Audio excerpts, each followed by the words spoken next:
जय हिंद दोस्तों, वंदे मातरम। कई लोग मुझसे बोलते हैं कि भाई पाकिस्तान को लेकर जो इतनी बातें हो रही हैं, क्या वो होना इतनी ज़रूरी है? मतलब अगर हम पाकिस्तान को देखें तो भाई पाकिस्तान तो वैसे भी अपने आप में एक फेल कंट्री है, तो उसके बारे में इतनी बात क्यों करना?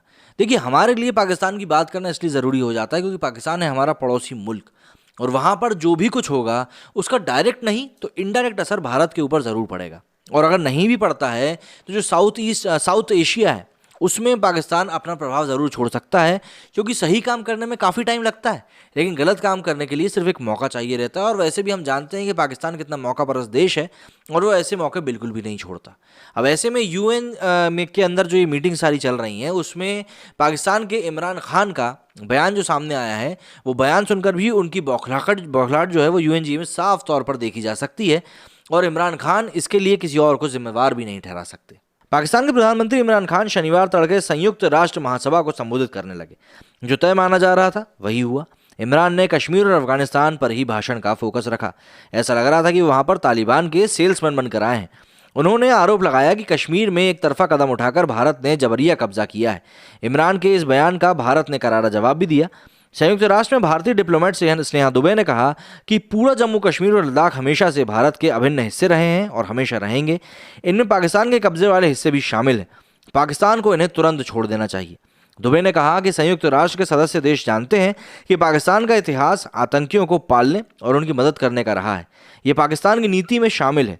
ये पहली बार नहीं है जब पाकिस्तान ने संयुक्त राष्ट्र के मंच का इस्तेमाल भारत के खिलाफ झूठ फैलाने और दुनिया का ध्यान भटकाने के लिए किया है।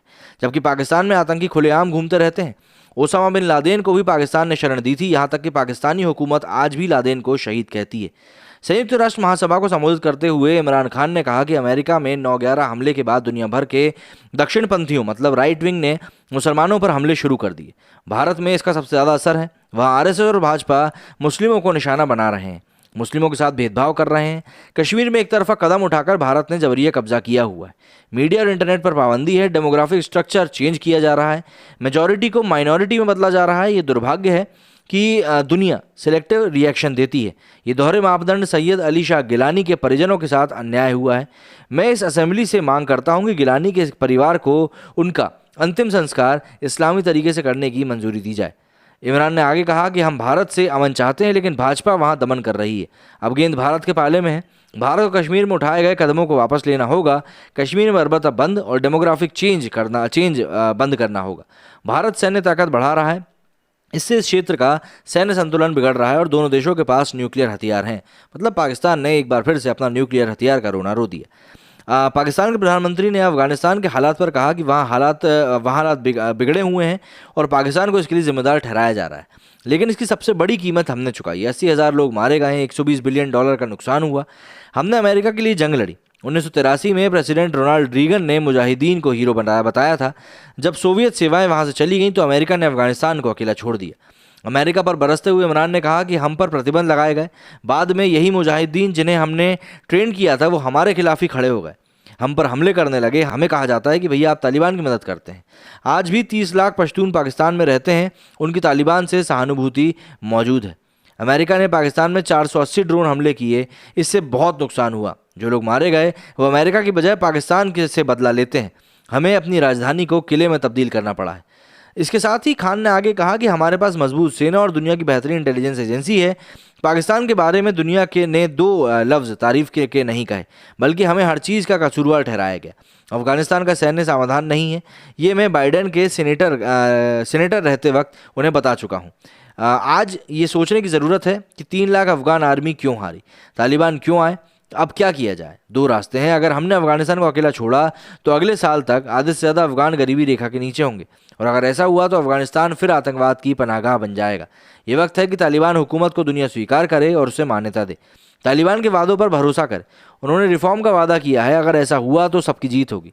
20 साल में जो हुआ उससे क्या हासिल हुआ, अफगानिस्तान को मदद की ज़रूरत है या नहीं है, अब इसमें इन सब बातों के लिए देर हो चुकी है और अब हमको इन चीज़ों के लिए आगे का सोचना पड़ेगा। जो बाइडेन को अमेरिकी राष्ट्रपति बने करीब 9 महीने हो गए हैं। इस दौरान उन्होंने दुनिया के लगभग हर राष्ट्रीय अध्यक्ष से बात करी है।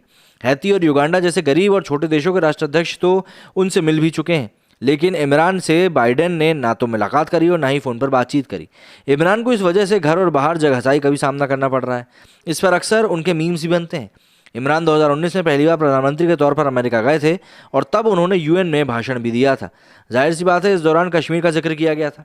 इस बार इमरान अमेरिका नहीं गए बल्कि उनका रिकॉर्डेड भाषण वहां पर भेजा गया है और माना जा रहा है कि अमेरिका और पाकिस्तान के तनावपूर्ण रिश्तों को देखते हुए इमरान खान अमेरिका और यूएन नहीं गए, क्योंकि बाइडेन ने मोदी की मेज़बानी तो की लेकिन इमरान से मिलना तो दूर 9 महीनों में एक बार उनसे फ़ोन पर बात भी नहीं करी। इमरान ने संयुक्त राष्ट्र में भाषण के दौरान नियमों का मजाक बना दिया था। हर राष्ट्राध्यक्ष के भाषण के लिए 15 मिनट तय थे। नरेंद्र मोदी ने इसी अवधि में भाषण पूरा किया था। इमरान ने बोलना शुरू किया तो 50 मिनट तक रुके नहीं।